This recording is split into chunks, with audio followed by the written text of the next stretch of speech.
¿Qué tal? Bienvenidos nuevamente a este su podcast. El día de hoy tenemos el privilegio de contar con una invitada de lujo. ¿Qué digo de lujo? Una invitada que nos va a platicar acerca de la transformación personal desde la niñez, la juventud.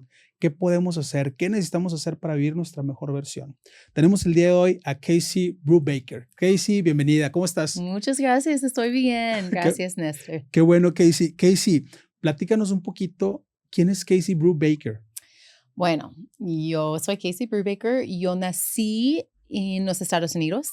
Nací en Indiana, pero yo viví en muchos lugares de los Estados Unidos. También yo viví en Australia, Brasil y ahora aquí en Monterrey. Yo trabajo en el Colegio Americana junto contigo. Sí, gracias. Sí. Y bueno, yo soy una consejera para los niños y adolescentes. También soy una educadora y disculpa, estoy aprendiendo español, entonces yo no hablo fluentemente, entonces disculpa, pero estoy mejorando poco a poco. Entonces también estoy un estudiante, porque en mi vida soy siempre un estudiante, aprendiendo algo. Y bueno. Kacy, we're gonna switch. Vamos a cambiar un poquito al inglés para que también Kacy... Para que también Kacy vaya platicándonos un poquito acerca de su experiencia y su vivencia, ¿vale? Sí. Kacy, tell me, what memories from your childhood shaped the worldview you have today? Good question. So I grew up in a small town in Indiana.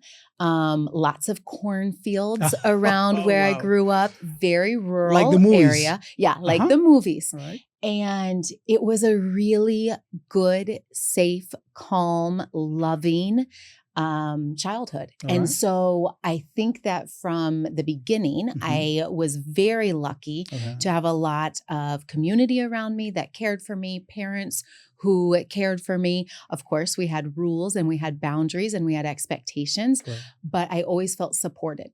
I always felt like I had secure attachments.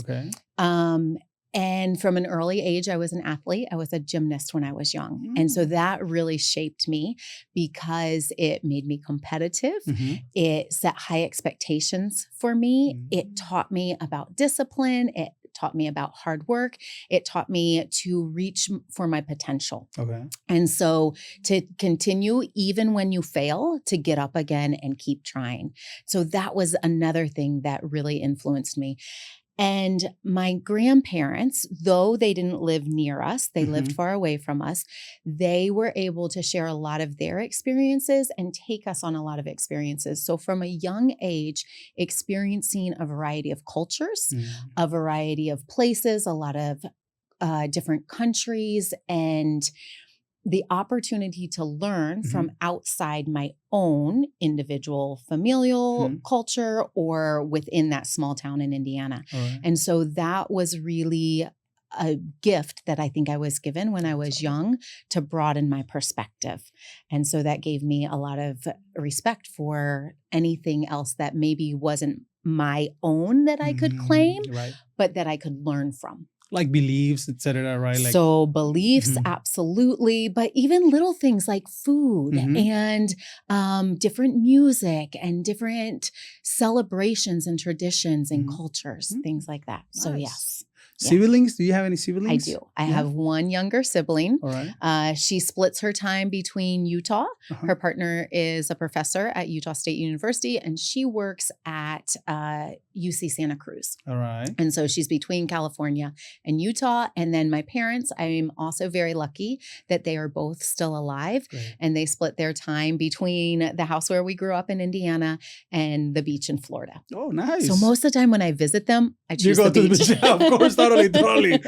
Kacy, tell me, you were telling me about your childhood, right? And you say that visiting different countries or living in different countries had helped you a lot to have another overview of things, right? That's what happens when you were a little kid. But through the years, how come that enrich your life and make you think or make you take decisions that nowadays you're working on or living on or connect to your purpose? Absolutely. So I've been really lucky to live and study and learn in other parts of the world. And one of the things that I continue to learn is that we have more in common than we have different. And I think in our world today, we sometimes polarize ourselves so much and we look for the things that are different or the things that we don't like. But if we can actually sit face to face with someone and we can engage with them and we can be human with them, then we learn that we have more in common and we share more than what divides us. And so I'm always excited to learn from a different experience, whether it's through travel or whether it's right where I am and learning something new about something that someone has brought to me. And that could be as small as in a classroom that has people from different cultures, different countries, different genders, different races, different socioeconomic statuses. When we listen to people's stories, we learn that we have more in common than when we have different. And I think that's a really beautiful thing. That's great. That's great. And you've been experienced that through the years, through the experience that you ever had with the visiting different countries, etc. That's amazing. Now, tell me, which experiences put you to step us outside your comfort zone for the first time? Hi, good question. The first thing that comes to mind, though I'm sure this was not the first experience that I had, but the first thing that comes to mind was when I moved to Australia. Okay. And it was a study abroad program. And when I got there, my roommate from the United States and I got there and we were dropped off at our apartment and everybody else was still on break.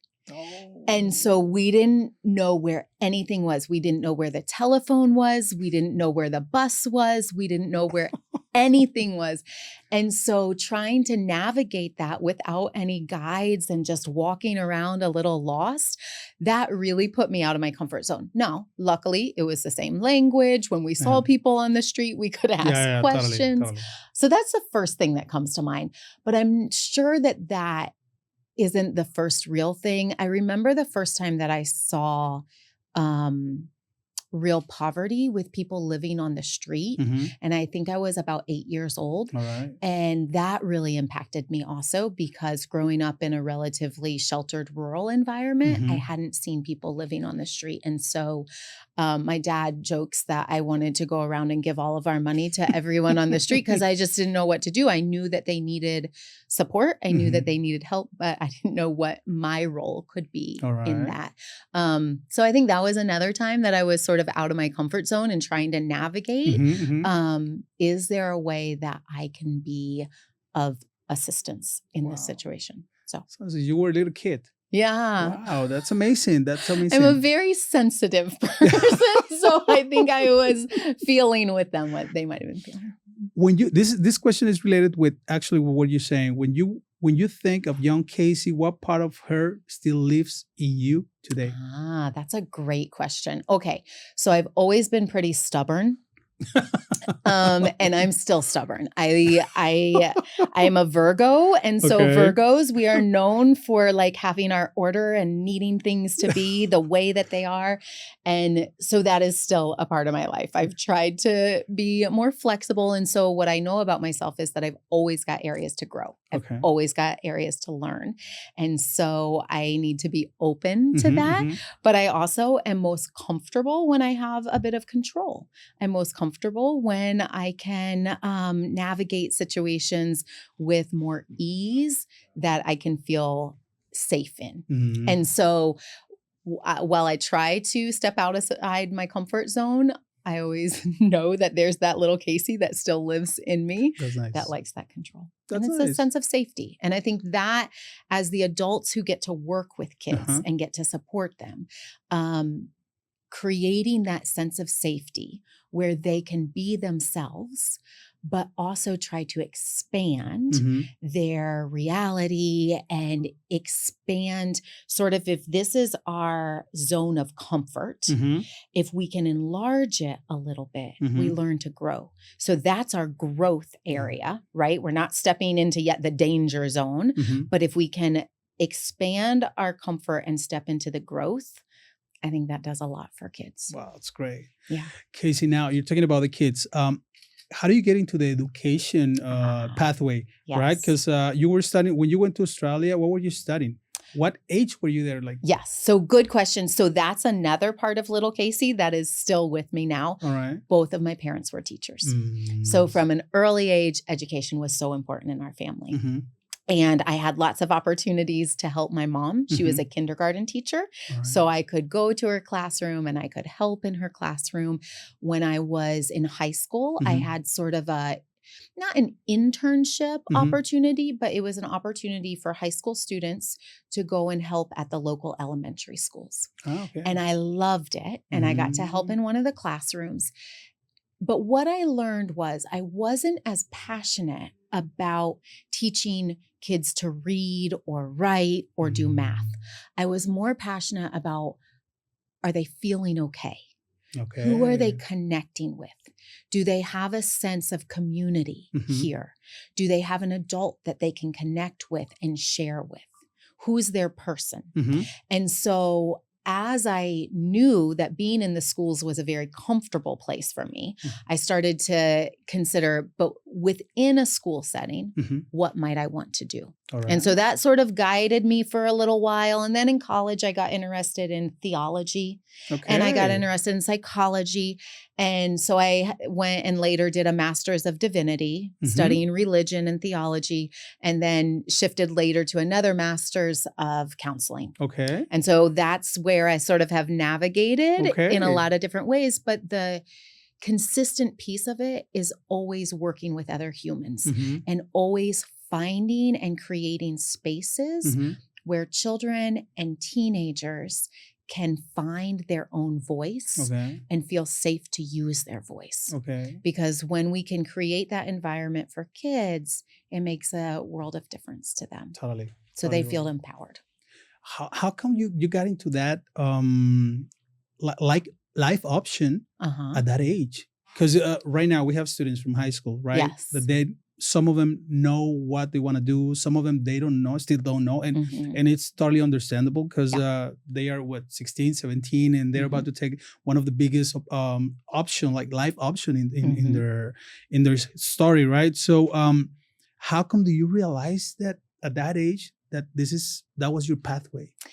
That's a really good question. And I think at that age, I didn't have a very broad perspective of what was available to me. So since both my parents were teachers, that seemed really natural to me. I just got lucky because it worked for me and it worked for my personality.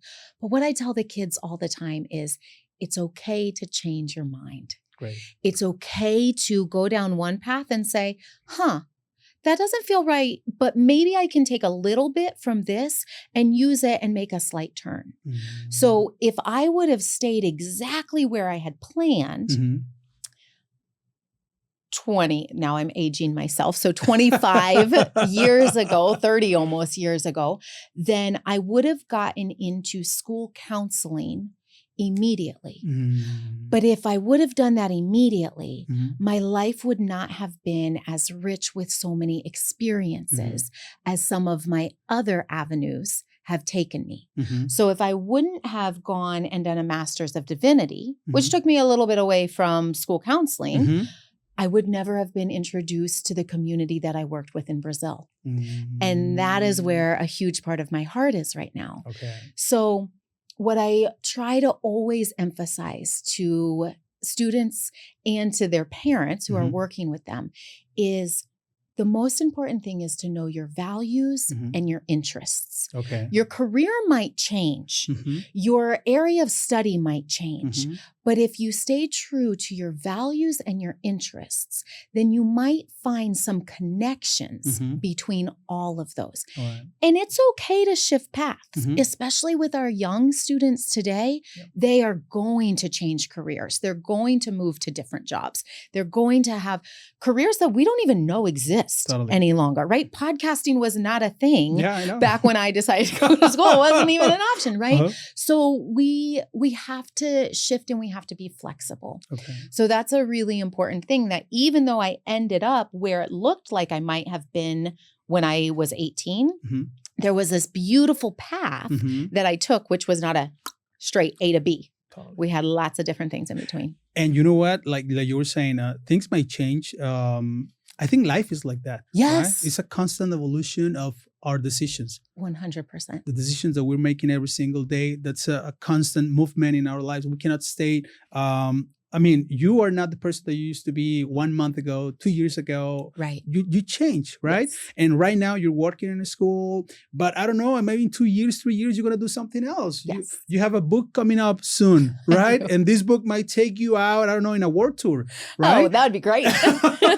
So we don't really know what might happen later on, right? Mm-hmm. But I like what you say. Just as long as you are, I don't know, maybe you're true with your, what do you say? You say this instinct. No, your interest your and your values. Yeah. As long as you're real to them, yes, just let them take you wherever it goes. Yes. Right? Yes. That's amazing. Yes. That's amazing. And talking about your book, we were talking just before we started with this interview that you are working on a book. Well, right now it's like kind of in a revision or something. Is it an edition? Yeah. So it's with the editors right now, and it's also with the illustrator right now. And so it's called We All Have Superpowers. Wow. If you're interested, there's an Instagram account, We All Have Superpowers, and there's also a website, weallhavesuperpowers.com.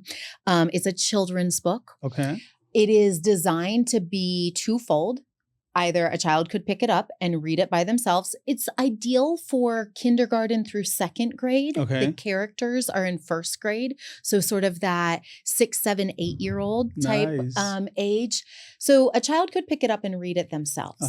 But there's another part to it, which is a parent, teacher, and clinician, so psychologist, counselor, guide that accompanies it. And in each of the books, on every other page, there's a guide star. So as our characters are experiencing something, then there's a discussion question for the teacher that's reading with their classroom to ask, or the parent that's reading with their child to reflect on. And that guide star has a deep reflective question, and then it has an activity that's paired with it. So that's within the book. And then there's the resource guide that goes a little bit deeper, and it goes into things like resiliency. So one of our characters is Resilient Rain. What does resiliency mean? And how do we develop children that have resiliency? How do we create this growth mindset in them so that they aren't afraid of failure, but they're willing to step in and take a risk? A realistic risk, right? But then they can bounce back if it doesn't go the way that they hope or they plan. And so it's got lesson plans in there. It's got activities. It's got additional follow-up questions. And then it's got some research in there. So everything that we put in the book is data-based, and it's based in research. Wow. So those two together will be coming out in June. I wrote it together, so I'm a co-author on it. Ashley Zolmalt was the counselor in the last school that I was a dean of students in, and she and I co-authored this book. We've got a phenomenal illustrator, Juliana, who is illustrating everything right now, and it's being published through the American Counseling Association. Wow. And so it'll eventually be a series where each of our characters, we've got empathetic Eric, mindful Mia, logical Lexi, and resilient Rain. Wow. And they are the superpower pack together with their friend, Captain Emotions, and their teacher, Mr. Bigglebach. And so there will be a series where each of the characters has a highlight where they're teaching from their strength. So logical Lexi in book 2 is teaching about logical thinking. So she's helping her friends learn about what are called cognitive distortions, which is when we get into some of those negative thinking patterns. This is the worst thing ever, or I'll never understand it, or we're magnifying things, or she's teaching them how to catch those thoughts and challenge those thoughts in different ways. So it's a really fun way for kids to learn, and they're learning from the superpowers of the characters. So we're really excited about it. That's so really I'll nice. share more information as we get further along. Please, that would be amazing. Now, Kasy, tell me, what did you guys, or how do you get inspired to create this book? I mean, because it seems like that's a lot of work. It is. Great question. So co-created it with Ashley, who was the counselor at the school that I had been at previously while I was the director of student life. And she and I worked really well together. we started to see patterns in students that we worked with, whether those were students that were in our school, in our private practice, raising children. We started to see patterns. And what were the things that really stood out in kids that they could then overcome challenges, not be afraid of failing, but see it as an opportunity of growth? How could they, even when they had big emotions, and what we tell kids all the time is emotions are neither good nor bad. They just are. They come to us. We don't control them. We learn how to manage them. And when that happens, if we can develop that emotional intelligence, if we can understand what emotions are and accept them and feel them and let them sort of wash over us and then let go of them as we process them, that's going to make us stronger. If we can take some of those automatic negative thoughts, or as adults, we call them cognitive distortions. And if we can catch those and use some rational thinking with that, we can overcome problems. And if we can learn how to sort of calm ourselves and be aware of what's going on around us, what's going on with others, what's going on inside of us, and be more mindful. Those are things that we saw over and over. Mindfulness, resilience, empathy, and logic that really helped kids overcome challenges and become their best selves. And so we started to think, okay, so if we see these in successful kids, how can we encourage kids to start to develop these in a proactive, preventative way? And how can we make it fun? And so that really inspired us. Ashley being the creative one, she has lots of different ideas, different things that she can pull in. Me being the one that really likes structure and says, okay, how do we get from point A to point B? When we can complement each other, we can learn from each other. We can grow with each other. We can seek out ways to be better because we're not exactly the same. And that's okay. It's okay. And it's even better that way, right? I don't want everybody who's exactly like me. I'm never going to grow. And so it's been a real joy. It's been a real adventure. It's been a real challenge at some times. But it's been a lot of fun. And so we're really excited about this coming out. That's amazing, Kasy. Kasy, which stories from the project have stayed with you on a personal level? So I think our character, Resilient Rain, writing a book takes a lot of resiliency. And I think if we I was saying earlier, if we would have known everything that goes into it, maybe we would have abandoned ship at the very beginning. But along the way, we've had people come alongside of us and share their experiences. When I wrote a book, this is what I did. When I needed support, this is who I reached out to. This is the way that I navigated this path. And then finding a phenomenal illustrator in Juliana and an amazing publishing company in the American Counseling Association, which aligns perfectly with what we're doing. They have been able to walk alongside of us and teach us the things that we didn't know, that we didn't know what goes into writing a book. What does page layout look like? What does the editing process look like? We had no clue. And so really that resiliency, I think that's one thing that has stuck with me. And also being okay with not knowing. We can't all know the answers. I said earlier, I am forever a student. And this is the student journey that I'm on right now, learning how to be an author. And so it's a lot of fun. So that's sticking with me also. Look, what you're saying, whenever you have a purpose or something that I think when you're going to do something good to humankind and you stick to it, people, situations, everything starts showing up. Right? And then you start taking, like you say, I didn't know how to do this. We didn't know this. We didn't know these people who can help us with this. But when you start working on that, towards that, following your I don't know, your feeling, your whatever it drives you, right? When you are following that, everything starts showing up. Everything that is going to help you to do that, right? I think that's a really good point. Remember when we were talking about earlier, sort of navigating that path as we are teenagers, we're deciding if we're going to go to college, we're going to go into a work area, what we're going to do. If we stick with sometimes it's about that instinct, that gut reaction. If it doesn't feel right, listen to it because there's a reason. that it doesn't feel right. And if it doesn't feel natural, if it doesn't feel like it aligns with our values, listen to that. And then when it does align with our values, when it aligns with our talents and our interests, then you're right, things start to fit together. So that's something that I think we don't talk enough about. Like we have a gut instinct for a reason. Correct. And if we ignore it, sometimes we get ourselves into compromising situations that aren't the right situations for us. Doesn't mean it's not the right situation for someone else. Just might not be the right situation for us. So yeah. And something else that we have to think of is like, might not be easy though. Right. I mean, even though you're following your interests, your values, everything, might not be easy to get it done. 100%. Right?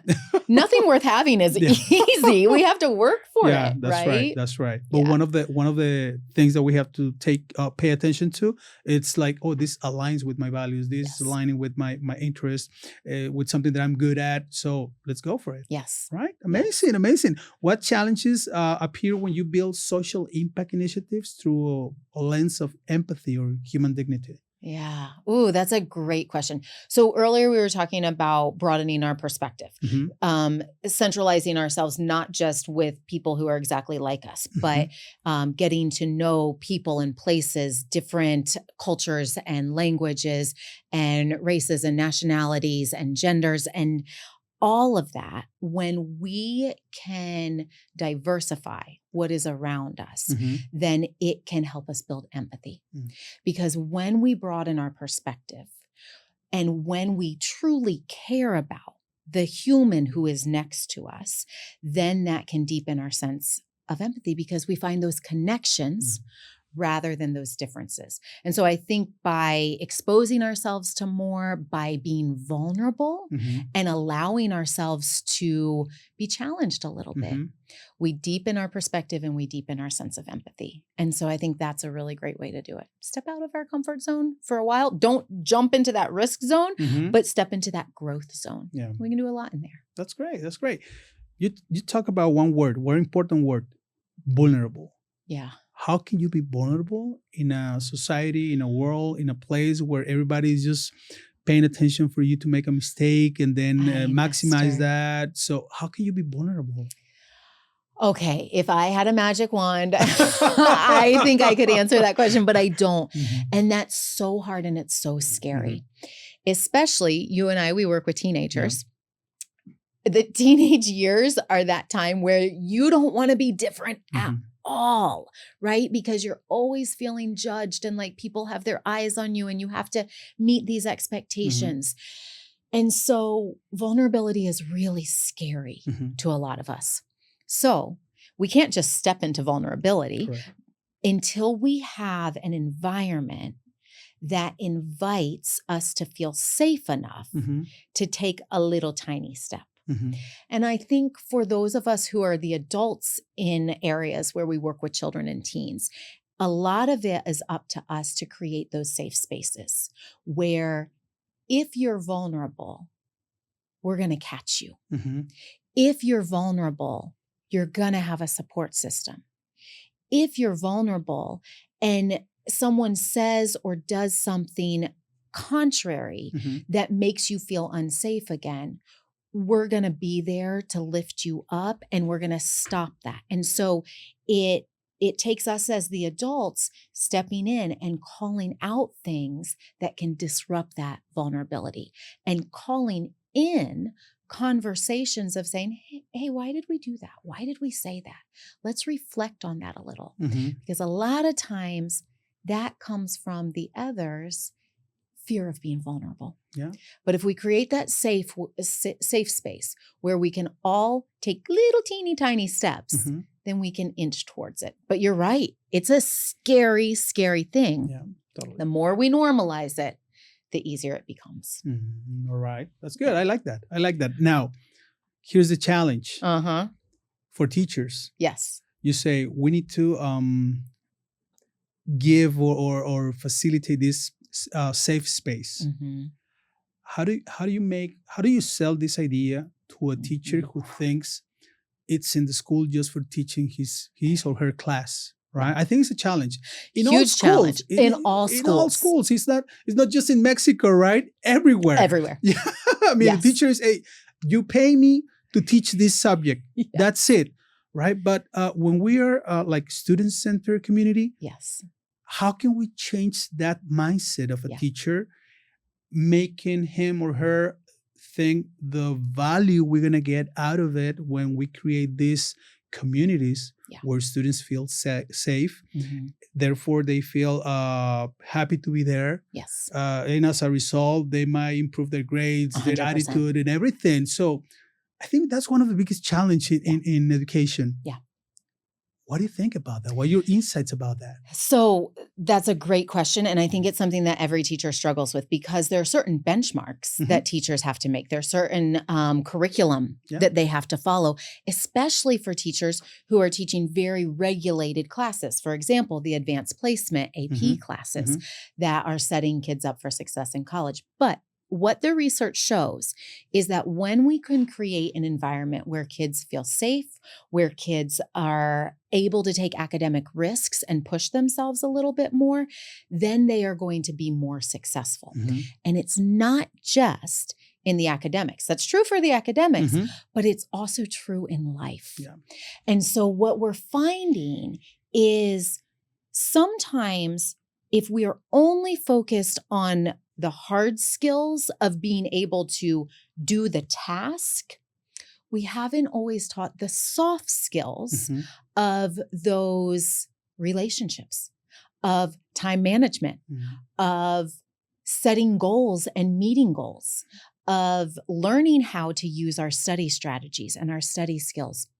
Those are the things that eventually are going to propel ourselves forward, right? So whereas a calculus teacher, rightfully so, wants to teach their material, not every student is going to use that calculus when they leave high school or college or go out into the work world. What they will use is they will use the skills of saying, okay, my test is on Wednesday.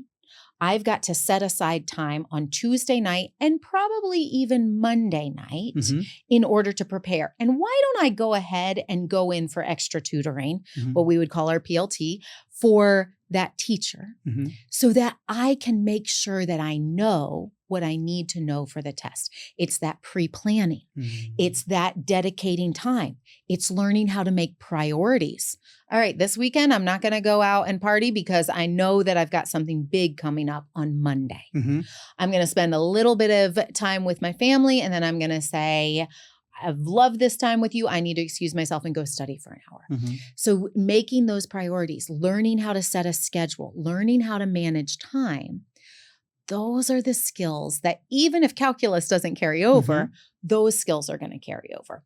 And when that calculus is really hard and really hard and really hard, and we push through, we've learned growth mindset, we've learned grit, we've learned resiliency. And then when we get into something in the work world where we're thinking, I'm never going to get this. This is going to take hours. I can remember that experience that I had before. And so that's the beauty and the challenge of schools today. It's not just the content. It's the developing humans, teaching those character skills, teaching those soft skills. It's the beauty and the challenge at the same time. Yeah, I know. But that's one of the things that I've seen in education. Like sometimes it's like, come on, we're here for them, right? How can we help them? How can we not just motivate them, but make them live their best version out of them, right? At the age that they're living, right? Yes. So whenever we have that in mind, help us out to feel with less, stress, like, yes, I have to teach a subject, but most of all, I'm going to try to help that human being to become the best version out of him, right? Yeah. But that's a challenge, though. Of course. It is a challenge. Of course. It's not easy. It's not easy It's not easy for teachers. It's not easy for parents. Correct. But it's the joy of what we get to do. That's right. So talking about this, what qualities do you believe young leaders need in today's world? That's a really good question. Of course, I would go back to our superpowers, right? We need resiliency, we need logic, we need empathy, and we need mindfulness. Beyond that, we need to learn how to self-advocate. Okay. we've got a lot of kids who are afraid to say, or even afraid to talk to a teacher and say, I'm struggling right now. Okay. I need your help. Some of that comes from pressures that are put on kids, the expectation that they just get it right away and that they've got to be perfect, which I tell kids all the time, there is no perfect. But learning those self-advocacy skills in a respectful way is a skill that's really going to help a leader. Okay. I also tell parents and kids all the time, you can lead for good or bad. Leaders can be very destructive to communities, and they can be very empowering to communities. And if you have some of those natural leadership skills where you are very charismatic and people will flock to you, you have to think about, how do I want to use this skill? Do I want to use it to improve the world around me, or do I want to use it all to myself? And when we build empathy into that, then we're going to lean more into, okay, what can I do for my community? And I think another thing that we've got to do is we've got to give examples to children, right? We've got to give role models and examples to them. And when they see someone that resonates with them, I want to be like that. How did this person get there? What goals can I set for myself to meet sort of that pathway, though it's going to be their own pathway, but how can I learn from them? I think that's really important also. It is. Totally. Who has modeled empathetic leadership for you in a way that marked your path? Okay. There are a few people that always come to my mind when I think about role models. The first one, his name was Reverend Charles Black. Okay. And Reverend Charles Black worked at a church in Atlanta. I worked with him, and he was the most empathetic, gentlest, kindest man I have ever met in my life. Wow. And it was because every person who sat across from them, he saw the good in them, and he saw the spirit in them. And he worked specifically with unhoused people in Atlanta. So people who were living on the streets or people who were living in shelters. And everyone felt welcome when they were in his presence, because it didn't matter if you were the governor or the mayor or the president of something, or if you were someone who had just come in to get a hot meal off the street. You had value to him. And watching him was one of the most empowering things that I've ever seen, because of the way that he loved every single person that he interacted with. To me, he was like Jesus incarnate, just walking. Totally. So he really had a big impact on my life. The other person, his name is Manuel Andrade. And Manuel Andrade is the founder of an organization called Kasy in Brazil. It's the organization that I worked with in Brazil and that I still go back to each year in Brazil. And Andrade is a chemistry professor, biology, chemistry professor, but he also founded this educational movement, which is deeply rooted in cooperative learning. So we learn together, we learn in groups. I help you, you help me, we learn together. If I know a little bit about English and you know a little bit about science, we're going to support each other, because my responsibility is not just to myself, it's to you and it's to my community.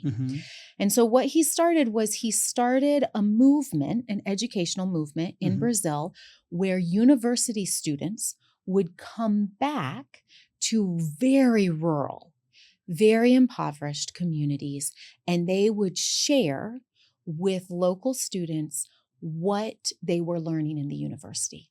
And as they started to gain a little bit of knowledge, then those students would go to the university and they would start to learn university level courses, but it was their responsibility to come back. Wow. And so it was constantly a feeding back into the community. It was all about solidarity. It was all about me being motivated on my own, not because someone else is telling me to do it. I'm motivated because I want to improve myself, but I want to improve everyone around me, my whole community, my whole surroundings. This started in 1994. And so it's now sort of at its 30-year mark. And they have now sent over 1,000 students to the federal university. So in Brazil, it's sort of like a public system. Yeah. So the federal university is a one exam university to get into. It is free tuition. Okay. And so it's sort of each state has their federal university, and those are the top universities in those states. And now the public education system is starting to get on board with the cooperative learning model that is being developed and multiplied and enhanced by Kasy. Manuel and Joshi just recently came out with a book also, and it's a really beautiful testament to his journey with Kasy. And they're developing a sustainable community there where they are providing jobs for people in the local community. And it's just the most beautiful thing I've ever seen. So whenever I think about the people who have inspired me the most, those are the two that really jump out to me. Wow, that's great. I mean, I don't know what you think, but one word comes to my mind: congruency. Yes. People who are congruent, what they believe, what they think, what they want to see around them, right? Yes. So when you're congruent, big things can happen. Yes. And you don't know, or you don't realize when you are congruent with yourself, some other people are impacted as well. Yes. Right? Yeah. What happened with you? Goes back to what we were talking about earlier, our values and our interests. If it's all congruent, then it's going to work. It's going to make sense. Doesn't mean it's easy. Yeah, but it's going to work, right? Now, what practices help you stay grounded, present, and connected to your purpose? I am human, so I make lots of mistakes, all the time. But there are a couple things that I do. I try to wake up early and I stretch and I meditate each morning. And so that's helpful for me to just sort of get my day started. Yeah, perfect. I also keep lists. All right. I am a list person. I am a chart person. I need to check things off. Part of it is to keep accountable. I can have a chart for myself, but if I also tell a friend, hey, this is what I'm working on, you want to work on this with me? It makes a big difference. So having accountability partners is really important. All right. So that's helpful to me. I also am just like everyone else that I know. Social media gets in the way, screens get in the way. And so I have to set limits for myself. All right. And so I've got limits on my phone. I've got limits on everything else because I can fall down a rabbit hole of watching puppies. That happens to me way too often, but I've got to put it aside. And so it's a constant discipline of having to work through it, right? We're human. We make mistakes. And the important thing is not, if I look at too many puppies on my Instagram reel, I'm not going to judge myself about that. I'm just going to say, okay, time to put it away. Tomorrow's another day. We're going to keep working because it's a journey. It's all a journey. It is a journey. And I think that's important to remember, right? We're humans. We make mistakes. Yes. That's not an excuse. No. But it's important to recognize that. Yeah. To recognize and say, okay, I didn't do what I expected to do today. I'll do it tomorrow. Yes. Right? But that, I don't know, with that attitude, with that conviction, like, hey, I want to try tomorrow, right? And which conversation with students or young change makers have shifted something inside you? That's a really good question. So when we were talking about earlier, student leaders, there have been a number of students that I have worked with over the years who have found something that they are passionate about and said, I know that I'm interested in this. I know that I love this. Now help me figure out what to do with that. Okay. And when a student comes with an idea, maybe it's an idea for a club, or maybe it's an idea for a presentation, or whatever it is, when they come with an idea and they say, okay, this is the idea that I've got. Help me figure out how to make this into something. To me, that's really fun because it's making something that they are passionate about come alive. Okay. And they get to guide that. It's not just an assignment. Mm-hmm. It's something that they care about. Mm-hmm. And so I think that is one thing that is really powerful. Okay. That's working with students. I think working with clients, so in a therapeutic realm, Mm-hmm. when students or teens or children can do deep reflection and can start to identify their own values. And here's the tricky thing with teenagers. Sometimes their values they might find differ than their parents' values. Okay.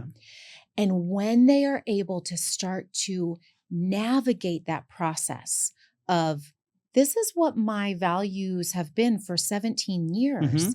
but I'm finding that maybe there's something a little bit different between my value and my parents' value. What do I do with that? Mm-hmm. All right, let's dig deep into that. Let's figure out who you are. Of course, you're still a part of your family. Your family's values are going to be with you, but how do you navigate that process? And how do you have those honest, authentic conversations with your parents? Mm-hmm. And how do you grow and how do they grow also? Okay. When kids, and that's what I love about working with teenagers, because they are at that place where they are starting to do that internal reflection. Mm-hmm.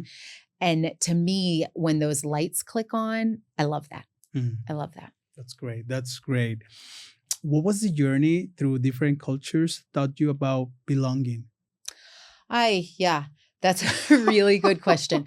So sometimes you can feel as if you belong Mm-hmm.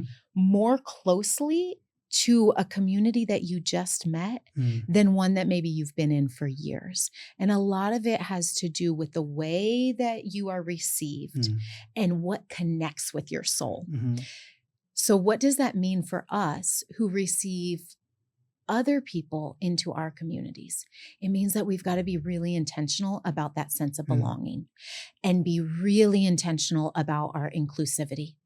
And saying, come in, let me teach a little and let me learn from you. Mm-hmm. Let's walk this journey together. And so I think when we are open to learning from one another, when we're open to experiencing something new, it can create this sense of belonging, even if we don't speak the same language, even if we don't have shared histories, we can still create that sense of belonging. Mm-hmm. So I think that's a really important thing to always keep in mind. It's amazing. Which moments abroad have shaped your sense of identity the most? Oh, goodness, that's such a hard question. So again, I think that maybe goes back to a sense of belonging. And always trying to be mindful of if and how I'm creating that for others. And I think a lot of that comes from some of my initial experiences in Brazil. Okay. Some of my initial experiences in Brazil, I didn't speak any Portuguese, but yet I felt as if I was in family. And I just took someone to Brazil with me as we were developing this exchange program. And it was her first experience there also. And she left saying, this isn't just about an educational learning opportunity. This is a transformational opportunity, because the moment you step into this community, you are family. Yeah. And when we can create that, that's really powerful. Because again, going back to our conversation about feeling safe and feeling vulnerable, when that's there, we can shift, we can change, we can be flexible, we can grow. So it's not always easy to recreate that, but finding ways to recreate that. All right. What do you think are the main ingredients in order to recreate that? I'm talking about, because thinking about any school, right? To have this sense of belonging, like, hey, I'm going to go visit my family. Yeah. Not just another classroom. Oh, I feel lazy. It's Monday. I don't want to go to school, but I want to go there because I want to see my friends. I want to see my teachers. I want to see how do you think we can create this kind of, what are the main ingredients? For having this kind of community? Yeah. Okay. So I think community is key there. And I'll speak for me as a North American from the United States. We're a pretty closed culture. We're pretty cold, I think, as the world sees us. We're pretty individualistic and we're pretty competitive. All right. And a lot of that is driven by business and capitalism, right?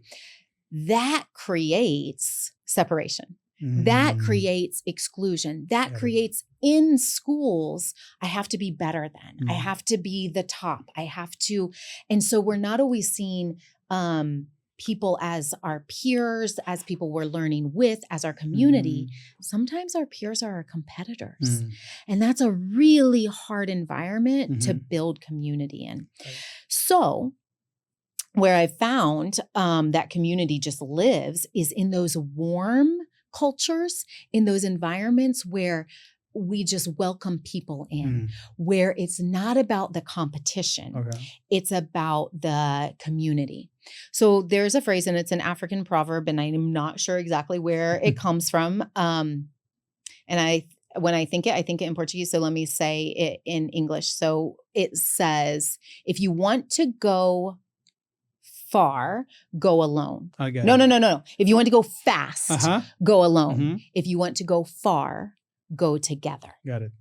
And so the idea of if we can think about how we're actually all going to make it further, we're actually all going to reach our goals. We're all going to create this communal sense of uplifting each other. If we go together, and we can lock that into our brain, then it creates more of a sense of community. But if we're thinking, no, I have to be the first to get there, we're going fast, we're going by ourselves. Yeah. Maybe that's not the goal. Yeah. Maybe we don't want to go fast. Maybe we want to go far. Yeah. So, yeah. That's amazing. Yeah. Because, yeah, you're right. I mean, we're normally in this kind of environment where we have to outstand from the rest, but in a bad way, right? I mean, it's okay if you outstand from the rest, but for if you help others to do the same, you help others to outstand as well. So it's going to be a better place to be at, right? Yeah, it's amazing. Okay. Now I'm gonna have this little interactive section with you, right? Okay. Now, if your life were a book, what would the title of the current chapter be?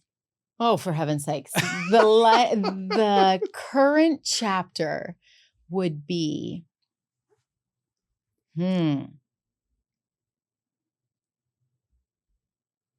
Oh, Néstor, I was not prepared for this one.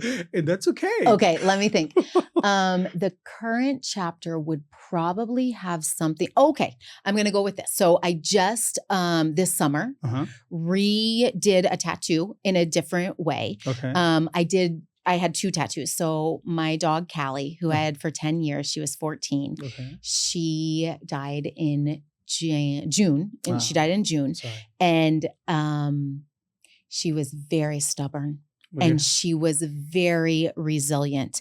And at the end of her life, she could hardly walk. Okay. She couldn't see. She had doggy dementia. She had all kinds of problems. She also had a lot of anxiety. Okay. And when the vets came, she was always scared of vets. Okay. And so she was afraid of, any treatment, any needles, anything. And so she bit me. Oh. On her last day, and it left a heart. Okay. A little blood mark of a heart. And so this tattoo is there to remind me to always be strong, to never give up, and to push through. At the same time, I was going through some changes in my own life, and I transformed this tattoo into a monstera leaf. Okay. Which often represents growth and resiliency. And so I think right now, the chapter in my life would be something about growth and resiliency. Oh, nice. So that's what I'm going to go with. That's amazing. If your journey were represented by a landscape, which one would you describe your inner world today? Okay, for landscapes, it's so hard for me because I love the beach. I love the beach more than anything. But you know what I really love? When the beach hits the ocean hits the shore, and then there are mountains. So I think I would somewhat be that an island. That interaction there. And I think I would be the wave. There's something that I teach teenagers a lot, and it's a dialectical behavioral therapy strategy called urge surfing. And what that represents is that when we've got a strong impulse or a strong feeling, we might want to immediately act on it. But if we can pause and we can just remind ourselves, this isn't going to last forever. Okay. We've got to just let it wash over us. And then the wave is going to calm a little bit. If we can hold on without reacting, with holding on to a little bit of that distress tolerance, this doesn't feel good, it's increasing, I can breathe a little bit. I think that's what I would take as my landscape right now, sort of those waves crashing up against or rolling into the shore and then going back out and reminding myself nothing lasts forever. And it might be good, but that's not going to last forever. It might not feel so good. It's not going to last forever. But we work through those moments. So I think that's what I would go with for this moment. That's nice. I like it. Now, if you had to choose a day completely alone in a quiet forest or a day surrounded by people you admire, which one would you nourish you more? That is also a really hard question. And I think what I would say is it completely depends on the day. So when I was younger and I did like the Myers-Briggs, I was pretty far on the extrovert. Okay. Since then, in my adulthood, I have moved more to the center where I sometimes am very much fed by other people and I get my energy from other people.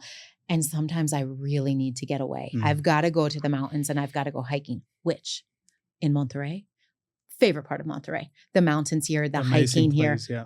Incredible. So I think in this moment, I would choose to go to the mountains because I love them so much and I'm rejuvenated by the mountains here. But there are times when I need to be around people, especially those people that I admire, who can motivate me and can sort of propel me forward. Amazing, amazing. If your identity had a soundtrack, what song would open the film? Okay, so this is the song that comes to mind right now because it's a song that I was listening to on the way over. It's called Ilusión by Marisa Monte. She's singing in Portuguese, and Vanessa... Julieta Venegas. Julieta Venegas. Thank you. And I love it because it's talking about an illusion that holds everything that we want. And if we don't go for it, why didn't we go for it? What was holding us back from that? And it's a reminder to me that when opportunities present themselves, to take those opportunities. Or if we have something that we really value and we really respect and love and it resonates with us, stick with it. Don't let it go. And not having that regret of letting it go or not taking that opportunity, but just stepping into it. So that goes back to what we were talking about earlier, not always living in our circle of comfort, but stepping into that circle of growth. Yeah, that's amazing. I like that. I heard that song, but I'm going to send it to you. It's one of my favorites. So we're about to finish the podcast, but I would like to ask you a few questions before doing that. But what do you hope someone takes away from this conversation and thinks, I don't know, this is exactly what I needed to hear? Ay, golly. What do you think it's this breakthrough? Yeah. Right? Okay. There are a couple things that as we've been talking about, I felt myself getting most passionate about. And so maybe those are the things that I'll focus on. One, if we're thinking about emotions, emotional intelligence, developing empathy in children, teens, and adults, always remembering emotions are neither good nor bad. They just are. And we learn to manage them and we learn to respond to them instead of reacting. And learning those skills in a preventative, proactive way is always going to set us up for success in the future. But trying not to judge ourselves based on our emotions. Trying not to judge our insides by other people's outsides, what we see going on around us. So I think that's one thing that we talked a bit about that I feel like I preach to kids all the time. That's great. So I would say that. And then I would also say, we've talked a lot about exposure to different contexts, different cultures, different communities. Mm-hmm. And the more that we're able to do that, whether it's welcoming people into our worlds, into Mm-hmm. our homes, into our lives, or stepping out and going somewhere else and experiencing something or someone else. When we can do that, and when we can really sit and be willing to learn and not closed off, it's only going to benefit us. Mm-hmm. So I think those were really two things that sort of were strings that sort of played through a lot of our conversation that I would say really ring true to me. And then the last thing would be what we had talked about in regards to finding our interests and our values and letting that guide us, as opposed to what the expectations of the world has for us. Mm-hmm. What matters to you? Follow that. What matters to you? I love that. I love that, actually. If you could send a voice note to Kasy from 10 years ago, what message would you send her? I think I would send exactly what I just said. Stick with your values. And if it doesn't feel right, there's a reason for that. And listen to it. Wow. I think that's what I'd say. What belief about yourself took you the longest to rewrite? Okay, this is one that I'm working on rewriting right now. Néstor, I'm not good at setting boundaries. Not good at setting boundaries at all. I'm a people pleaser. I like to make other people happy. I am, all therapists, we all have our own therapists. We really believe in therapy. Yeah. And that's one of the goals that I have for myself, is to improve on setting boundaries. And so that's what I'm really working on right now. And I would say that's something that has been a lifelong thing, and I'm still working on it. Wow, that's great. Yeah, that's great. And talking about vulnerability, right? Yeah, I mean, I know this is what I need to work on, and I'm working on it. Yes. And the important thing is get aware of that. Yes. Right? And I don't know, ask the help that you needed in order to do that. 100%. Amazing. What truth about being human do you wish more people embrace? We're not perfect. Yeah. We all make mistakes. Yeah. And that's something that I tell parents a lot. Model your imperfection and your mistake making for your children, because children often assume, oh, well, that was easy for my parent. That was easy for my teacher. No, show them that you make mistakes. Normalizing making mistakes, because if not, they're going to make the assumption that it came easy, that they have to be able to do it the first time. No. We all didn't get here doing it the first time, right?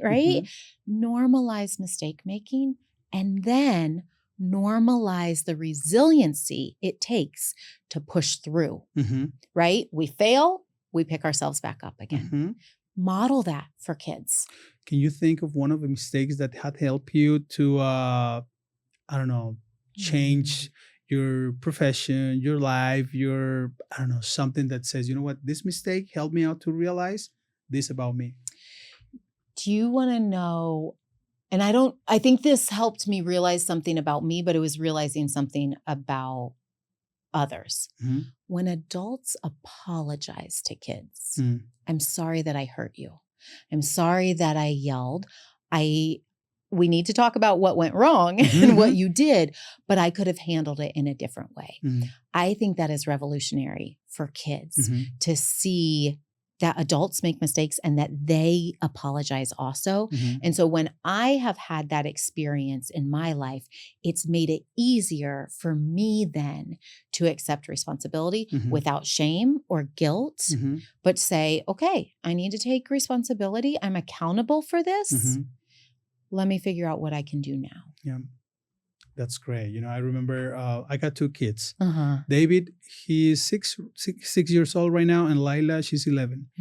And some of the times that I talk to them, I got, when I don't feel like 100%, I'm tired, I'm sleepy, I'm hungry, or whatever it is, my emotions, it's kind of hard to manage them. And I do say something that I didn't want it to do or say. I talk to them. Well, I remember this time when I talked to my little one, David, And I say, you know what? I'm sorry because I say this, and that, and I don't even think or feel or believe that about you. Yeah. I just want you to know that I made a mistake. I feel this way, and that's why I say this. Yeah. And then, you know, one part of me thinks like, he won't even understand what you're talking about right now. But the other part was like, it's way worth it. Yes. To say, you know what? I make mistakes. Yes. Even though I'm the dad, I make mistakes. And I'm trying to take responsibility out of it. Right? And how powerful is that for him to see, if dad did this, I can do it also. And so the next time he makes a mistake, you've just modeled for him what authentic apology looks like. That's a really powerful thing for kids. It is for sure. Kasy, it's been amazing having you here, having this conversation about a little bit about everything, education, emotional intelligence. I was talking to you about this importance of learn to manage our emotional intelligence from young ages. Yes. So whenever we grow up, whenever we go to the work life, we have better human beings. We have better relationships. We have better manage of the emotional intelligence, right? Yes. Thank you so much, Néstor. This has been a lot of fun. You're doing an excellent job with the podcast. I'm sorry it had to be in English, but hopefully we can subtitle it. So thank you. I enjoyed it a lot. Thank you very much, Kasy. Absolutely. Thank you. Bueno, ya lo escucharon. Entonces, lo más importante es ser fiel a tus intereses, a tus valores, ser congruente con lo que quieres, con lo que sueñas. Todo se va a ir acomodando. Y finalmente, recuerda, empieza por ti. Empieza por ti. Empieza a dar esos pequeños pasos para que a largo plazo veas esos grandes resultados. Muchas gracias. Nos vemos. Hasta el siguiente episodio. Bye. Bye.